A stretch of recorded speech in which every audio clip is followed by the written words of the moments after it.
Assalamualaikum, perkenalkan nama saya Intan Permatasari dengan NIM 721141926 dari Rombel Akuntansi D, Universitas Negeri Semarang. Di sini saya akan membahas tentang Sistem Informasi Manajemen dan selamat nonton. Di sini saya akan menjelaskan tentang dasar-dasar informasi manajemen.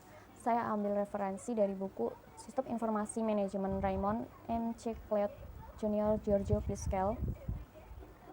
Nah, langsung saja yang pertama ada A, sejarah sistem informasi. Yang pertama itu ada evolusi peranti keras komputer. Nah, komputer pertama yang melakukan berbagai tugas yang diminta oleh beberapa pengguna itu ada 3. Yang pertama itu ada ENIAC atau Electronic Numerical Calculator. Itu dikembangkan pada tahun 1946 oleh John W. Mauchly dan J. Presper Exer. Dia insinyur dari University Pennsylvania. Yang kedua ada UNIVAC 1. Pertama kali itu dipasangkan di sebuah organisasi pemerintah, Biro Sensus Amerika Serikat atau Census Bureau tahun 1951, dan tahun 1954 dipasangkan pertama kalinya di sebuah organisasi bisnis atau JE, General Electric. Yang ketiga ada IB System atau 360, dikembangkan pada tahun 1960 oleh IBM atau International Business Machine.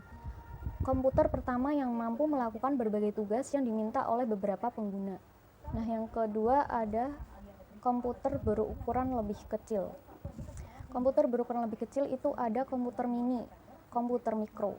Nah, pada tahun 1982, IBM memperkenalkan komputer mikronya yang dikenal dengan personal komputer, yang nama ini akhirnya diadopsi dan digunakan secara universal. Selanjutnya yang ketiga ada hukum Moore atau Moore's Law. Istilah Moore's Law dari Gordon Morse, salah satu pendiri Intel yang muncul pada tahun 1960. Yaitu hukum yang menyatakan bahwa kerapatan penyimpanan sirkuit itu terintegrasi dari sebuah chip silikon akan meningkat 2 kali lipat. Selanjutnya yang B ada pengantar arsitektur komputer. Nah, arsitektur itu dapat didefinisikan sebagai gaya konstruksi dan organisasi dari komponen-komponen sistem komputer. Jadi, inti dari sebuah komputer itu adalah prosesor. Apa itu tugas prosesor? Tugas prosesor adalah 1. Mengelola alat input dan output. Yang kedua ada sebagai alat penyimpanan data. Dan yang ketiga ada operasi atas data. Kemudian ada unit pemrosesan sentral atau Central Processing Unit atau CPU. Itu merupakan perangkat keras atau hardware yang merupakan pemrosesan data utama dalam sebuah komputer untuk mengendalikan seluruh komponen lain. Jadi semakin besar area kerja, maka akan semakin cepat juga CPU menyelesaikan tugas-tugasnya. Selanjutnya ini ada memori akses acak atau RAM. Itu merupakan bertindak sebagai tempat kerja sementara bagi CPU. Selanjutnya ada C, yaitu pengantar arsitektur komunikasi.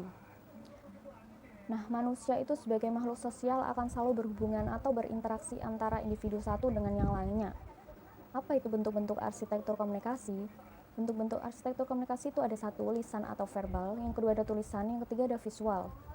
Nah, kemudian ada modem. Modem itu adalah sebuah alat peranti keras yang memodulasi sinyal digital dari sebuah komputer. Selanjutnya ada D, yaitu evolusi di bidang aplikasi komputer. Sistem informasi itu merupakan suatu sistem virtual yang memungkinkan manajemen mengendalikan operasi sistem fisik perusahaan. Apa itu sistem fisik perusahaan? Sistem fisik atau physical system itu terdiri dari sumber-sumber daya yang berwujud bahan baku, karyawan, mesin, dan uang. Sistem fisik sebuah perusahaan adalah sistem terbuka atau open system yang berinteraksi dengan lingkungannya melalui aliran sumber daya fisik. Selanjutnya ada D1, yaitu sistem pemrosesan transaksi. Apa itu sistem pemrosesan transaksi? Sistem pemrosesan transaksi itu merupakan istilah yang umum dan sistem ini itu berbagi satu ikatan yang sama di mana mereka memproses data yang mencerminkan aktivitas perusahaan. Yang selanjutnya ada D2, yaitu ada sistem informasi manajemen. Sistem informasi manajemen itu sebagai suatu sistem berbasis komputer yang membuat informasi tersedia bagi para pengguna yang memiliki kebutuhan serupa.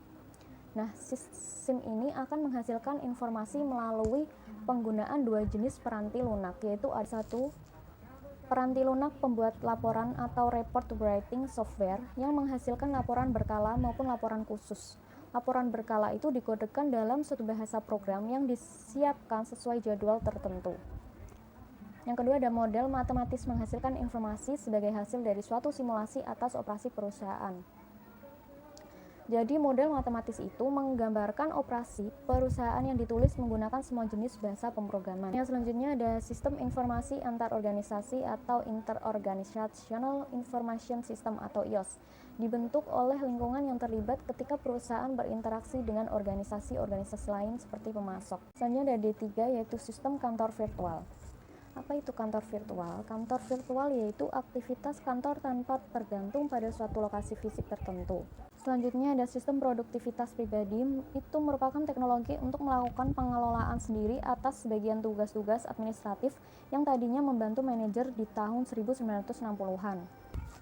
Nah, otomatisasi kantor atau office automation yaitu penggunaan elektronik untuk memfasilitasi komunikasi.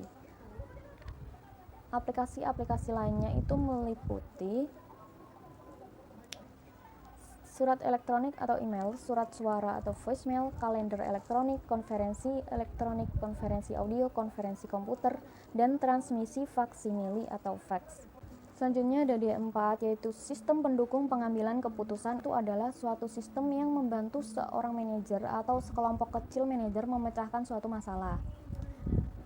Nah, G. Anthony Gori Michel Scott Morton mencetuskan istilah sistem pendukung pengambilan keputusan pada tahun 1971. Kemudian muncullah groupware. Apa itu groupware? Groupware itu adalah keputusan kelompok melalui piranti lunak yang berorientasi pada kelompok.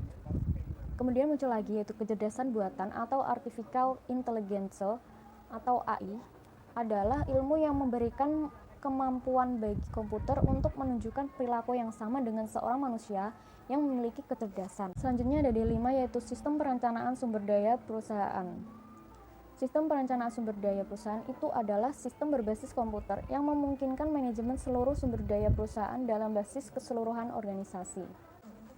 Selanjutnya ada penggunaan sistem informasi.